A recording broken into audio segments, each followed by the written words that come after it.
when I moved from Yale to NYU in 2008, I came here because my husband actually is in the city.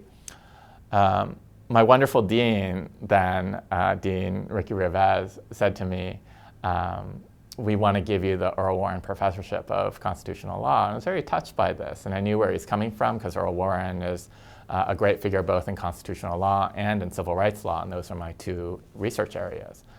But there was this really long pause where I was agonizing over what to say. And then I thought, you write about advocacy-based covering, and so you should not engage in advocacy-based covering. And so I said, I'm not going to just let this go. So I said to him, Ricky, I'm really sorry, but I can't take that chair. And he was completely gobsmacked because I would have been the inaugural chairholder. He'd already worked out the indenture. He'd talked to donors so that this chair could be named in this way for me. And it was just a really special series of things that he had done. So he said, why not? And I said, well, as Attorney General of California, Earl Warren interned individuals of Japanese descent. And I was pretty heavy with him in that I quoted Adrienne Rich to him. I said, I cannot be honored by a person who has so dishonored my people, right? And so what he said was, I absolutely understand. Let me go off and think about this for a few days, and I'll get back to you. So 4 days later, he calls back, and he says, I have a new chair for you. And I said, that's great. What is it? And he said, it's the Chief Justice Earl Warren Professorship of Constitutional Law. And there was another silence.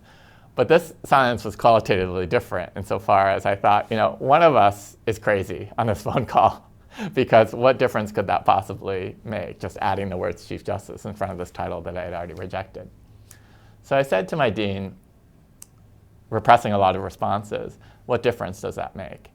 And he had a great answer, and his answer was, in the intervening 4 days, I've read a biography of Earl Warren, and I've learned that when he became Chief Justice of the United States Supreme Court, he apologized for his actions in the Japanese internment and said that he regretted this more than anything else that he had done in his professional life.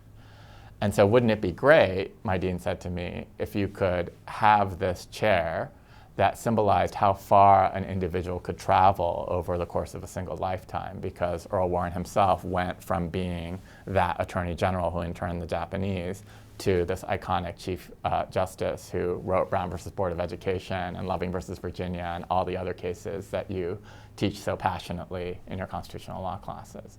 And so I said, that chair, Ricky, I will take.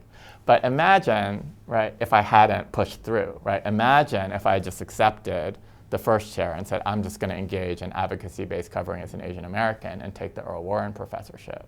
That chair, which I could potentially have had for the rest of my life, would have just hung around my neck like an albatross. And every time I used it, I would have felt, I think, a surge of kind of shame or at least doubt, right, about whether or not I had done the right thing, given that, it had such deep emotional salience for me, right? But now, because I pushed, right, and because we reached, a higher level of understanding, every time that name flashes up, I think about, those words, about how far Earl Warren was able to travel over a single lifetime, and how, that really is my mission in life, to take people from the place that they are and to bring them into a different place of consciousness and a different place of human flourishing. And so the chair has an immensely deep resonance for me now, but we wouldn't have been able to get to that extraordinarily positive outcome. That positive outcome even sounds like an understatement. That extraordinarily kind of inspirational, outcome, if I had decided that, I wasn't going to rock the boat and that I wasn't going to risk my own authenticity in that moment that mattered.